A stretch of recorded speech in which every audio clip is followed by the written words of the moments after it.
अस्सलाम वालेकुम व्यूवर्स, कैसे हैं आप।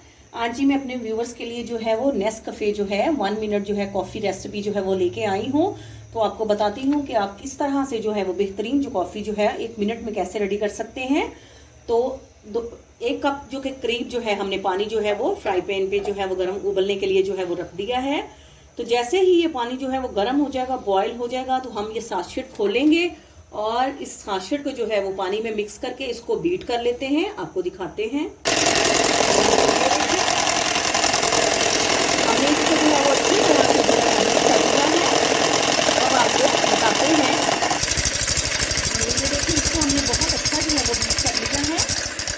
तो कॉफ़ी जो है माशाल्लाह से इंस्टेंट कॉफ़ी हमारी रेडी हो गई है। दिखाते हैं जी। तो व्यूवर्स ये देखिए माशाल्लाह से 1 मिनट में जो है इंस्टेंट कॉफ़ी जो है हमारी बेहतरीन रेडी हो चुकी है। तो आप अपने कमेंट्स में ज़रूर बताइएगा कि आपको हमारी रेसिपी जो है कैसी लगी है। आपसे इजाज़त लेते हैं। फ़ी अमानिल्लाह।